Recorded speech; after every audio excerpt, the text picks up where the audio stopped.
ચંદનજી, કઈ રીતે ઠાકોર સમાજનું અપમાન તમે કરો છો?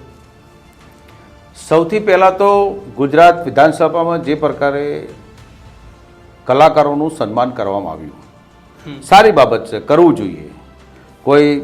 કોઈ હીરો, કોઈ સારું વક્તવ્ય, કોઈ સારું કરતા હોય એને સરકારે એને સન્માન કરવા જોઈએ, એ સારી મોટી બાબત છે. પણ ભારતીય જનતા પાર્ટીએ ચોક્કસ સમુદાયના લોકો પસંદ કર્યા હોય એવું કેમ? ઠાકોર સમાજની જો વાત કરું તો ઠાકોર સમાજમાં વિક્રમ ઠાકોર સહિતના અનેક કલાકારો આજે ગુજરાતમાં ફિલ્મી ઇન્ડસ્ટ્રી જે મૃત પામેલી હતી એને હયાત કરવા માટેના પ્રયત્ન વિક્રમ ઠાકોરે કર્યા. અમારા સમાજમાંથી પણ અમે એમને વિક્રમ ઠાકોરને ખૂબ મોટું સમર્થન કર્યું. એ વખત જનજાગૃતિ ઊભી કરી, વ્યસન મુક્તિના કાર્યક્રમો વિક્રમ ઠાકોરે કર્યો. એક નાના કલાકાર તરીકે, એક નાના પરિવાર તરીકે, એક સામાન્ય કુટુંબમાં જન્મેલો માણસ, એ માણસ આજે તમે સમજો કે આ લેવલે પહોંચ્યો અને ગુજરાતમાં ઠાકોરની આટલી બધી હાઈવેસ્ટ વસ્તી હોવા છતાંય એનું સન્માન કરવામાં ના આવે. સ્વાભાવિક છે, કોઈ પણ સમાજનો આત્મા દુખાય.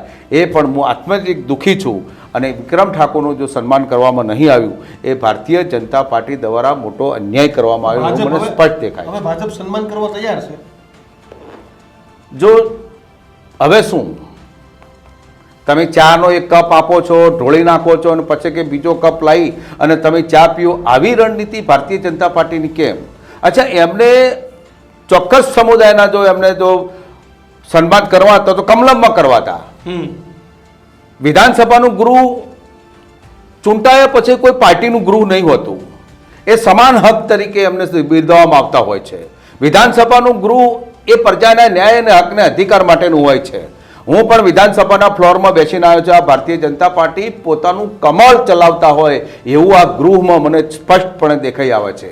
અધ્યક્ષશ્રીએ જે પ્રમાણે બોલાવીને સન્માન કર્યું, અધ્યક્ષ તો આખા ગુજરાતના 182 ધારાસભ્યનો એને પ્રોટેક્શન કરવાનું હોય, ગુજરાતની પ્રજાનું પ્રોટેક્શન કરવાનું હોય, ન્યાય કઈ રીતે તોળાય એના માટેના પ્રયાસો હોય. પણ એમાં ઠાકોર સમાજને જેમ કોઈ ટાર્ગેટ બનાવ્યો હોય એવું મને સ્પષ્ટ દેખાય.